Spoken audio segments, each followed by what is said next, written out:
Martxoaren 31 apirilaren 3 bitartean, alimentaria azoka antolatu zuten Gran Biako azoka esparruan, Bartzelonan. Alimentaria azoka 2 urtean behin antolatzen da, eta elikagaigintzako profesionalak biltzen ditu. Nekazaritzako elikagaien industriaren azken joerak, berrikuntzak eta nazioarteko merkatuak ezagutzeko ezinbesteko hitzordua da. Alimentariaren makrozifrei begiratzea nahikoa da ulertzeko munduko elikagai azokarik garrantzitsuenetako bat dela. Eta orain arte eginak dituen 20 edizioak kontuan hartuta, garbi baino garbiago dago zer nolako erreferentzia garrantzitsua den. Krisia gorabera eta horrelako azoka batean parte hartzeak enpresei ahalegin handia eskatzen badie ere, 50 herrialde baino gehiago izan dira 2014 urteko alimentaria azokan. Josep Antoni Valls, alimentariako presidentea dugu. Hainbat eta hainbat datu eman dizkigu alimentariaren tamaina zondo jabetu gaitezen. Alimentariak 40 urte ditu eta erabat finkatuta dago. 20 edizioetan oso emaitza pozgarriak lortu ditugu. Sektorearen tamaina eta fama ederki islatzen ditu. Estatu osoko nekazaritza elikagaien sektorea islatzen du. Guztira, 3.800 enpresa dauzkagu ordezkatuta, hoien 20 nazioartekoak. 140.000 bisitari erakartzea espero dugu. Zifra kontuan harturik badirudi hori lortzeko bidean gaudela. Bisitarien 28 kanpotarrak dira. 600 bat erosle izango dira. 8.000 negozio bilera egingo dira. Beraz, sektoreko nazioarteko 3 azokarik handienen artean gaude. Gure herriko enpresek 10 urte daramatzate alimentarian parte hartzen. Gaur egun gure erakundeen estanak azokako estan finkoak dira, ez baitute inoiz hitzorduan huts egiten. Baina gure presentzia ez da enpresa eta produktu kopuruagatik soilik nabarmentzen. Gure nekazaritza ekoizpenen eta gure elikagaien kalitatea guztiategi txikietan oinarrituta, ospetsua eta zinez estimatua da mundu osoan. Euskadiren presentzia nabarmendu behar da beti bezala eta presentzia horren bilakaera ere bai. Euskal produktuen kalitatea zinez handia da, ikus daitekeenez autonomia erkidegoen pabiloian, Interpeskan eta Expo Concert pabiloian. Ardoekin ere berdin gertatzen da, ordezkaritza mardula ekarri dute eta. 120 enpresa inguru dira Euskaditik heldu direnak eta asmo horrekin beti, herri horretako produktuen kalitatea erakustea. Hitzordu ospetsu horren barruan, azoka esparruko protokolo aretoan, Arantza Tapiak eta Josep Maria Pelegrik hitzarmen bat izenpetu zuten Euskal Gobernuaren eta Gobernu Katalanaren izenean. Nekazaritzako elikagaien esparruan 2 herrialdeetako produktuen lehiakortasuna bultzatzeko.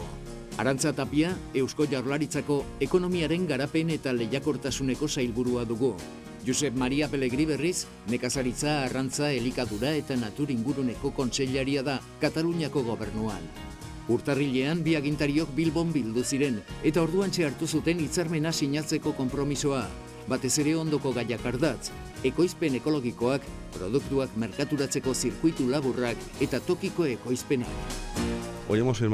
Gaur hitzarmen bat izenpetu dugu Eusko Jaurlaritzaren eta Generalitatearen arteko lankidetza areago bultzatzeko.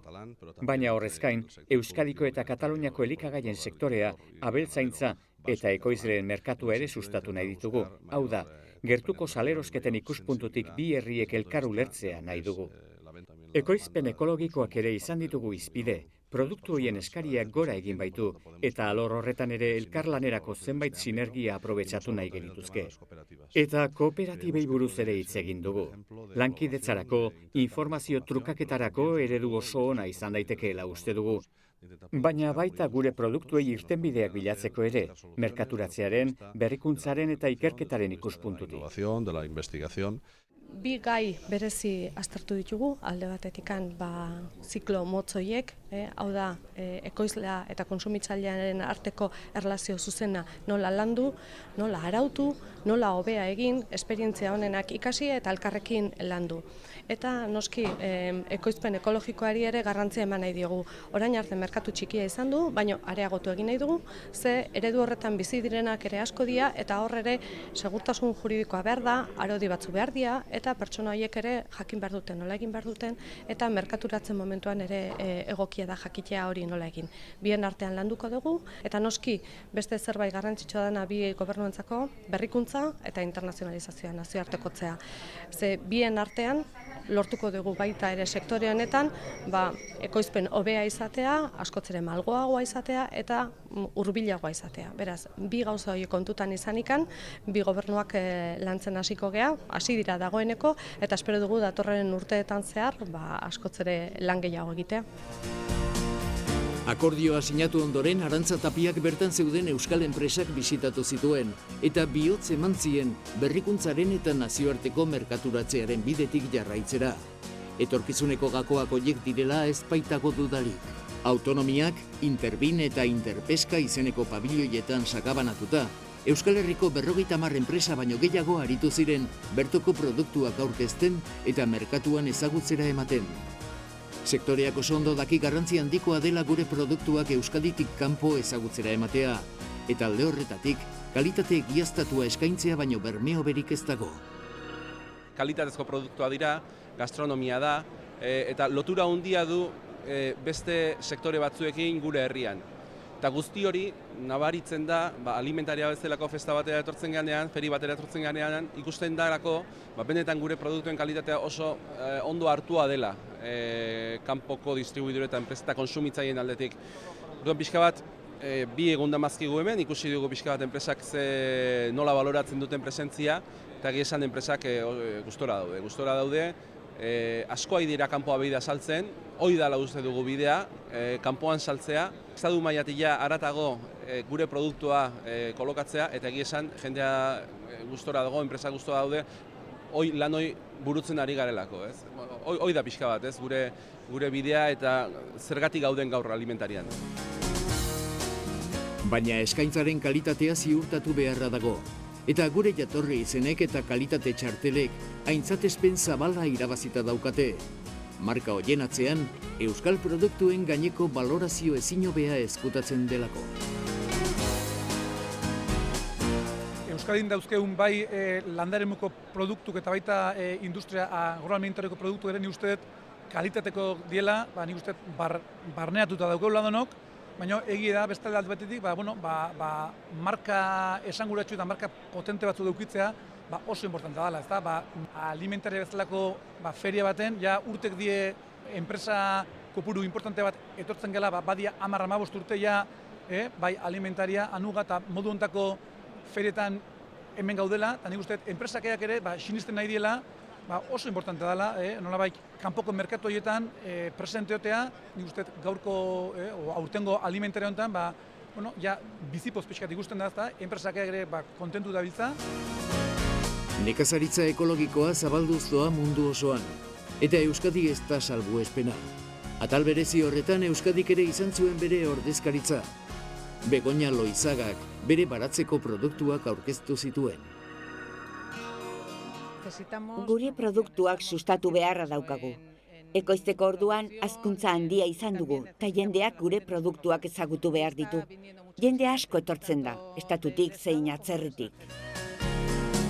Itxasok urtebete baino ez darama Arabako Errioxako ardoak Bartzelonan aurkezten, eta berak ere ez zuen aukera alferrik pasatzen utzi, merkatu berriak irekitzeko.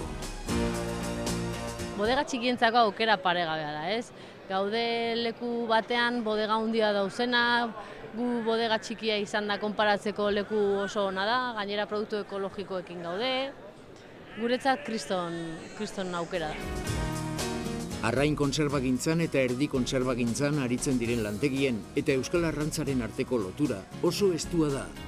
Eta sektorearen esperientzia handiari esker, saltzaileek eta banatzaileek eurek jotzen dute haien gana. Komeni baitzaile horrelako enpresak errepresentatzea.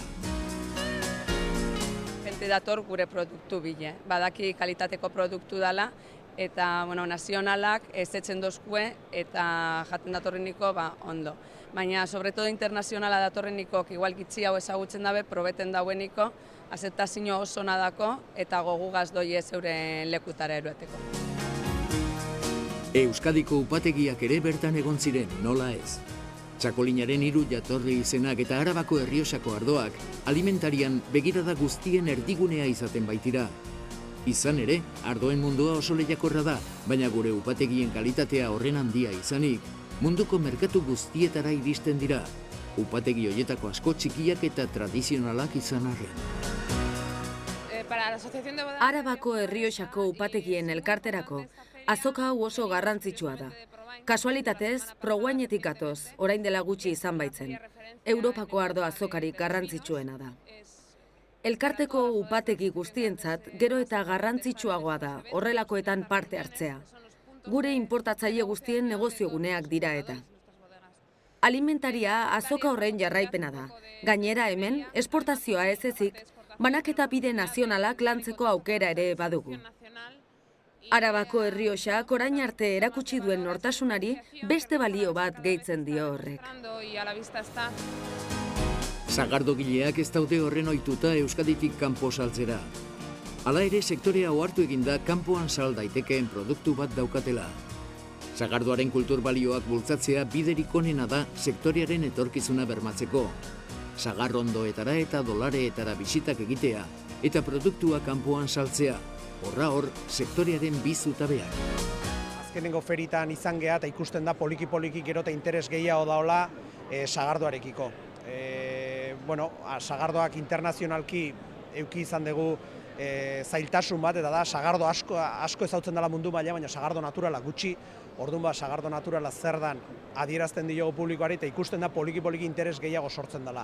Eta hoi aprobetxatu egin behar dugu. Ere, lan asko egin behar da, kanpoko merkatuak lan egiteko hain errexak ez dialako izaten beti, baina interes bat hasi da bai.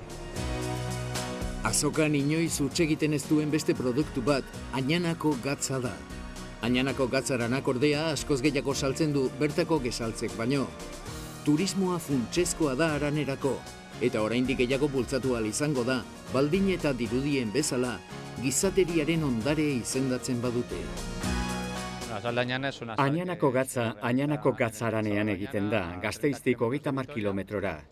Mendian 200 bat urte daraman iturbegi gazi batetik datorren mineral bat da. Añanako gatzarana fundazioak 5 urte daramatza gure gatza merkaturatzen. Mundu guztiak bisita dezakeen harana da gurea. Beraz, mundu guztia gonbidatu nahi dut gure paisaiez eta gure produktuaz gozatzera. Erantzuna oso ona izan da. Aurtengo gatz sorta berriak ezagutzeko betiko bezeroak hurbildu zaizkigu eta bezero berriak ere topatu ditugu esportaziorako. Japoniakoak, Australiakoak, Singapurrekoak, ekialdeko herrialde asko. Txakolina, Arabako Errioxako ardoa, txerrikiak, behiokela, jaki aurrez prestatuak, sagardoa, gozogintza, arrain kontserbak, idiazabalgazta. Alimentaria azokan euskal produktu sorta oparoa batu zen, eta argi eta garbi utzi zuten. Gure elikagaien industriak ez du inongo arazorik kanpo merkatuko legez zorrotzei aurre egin eta leian aritzeko.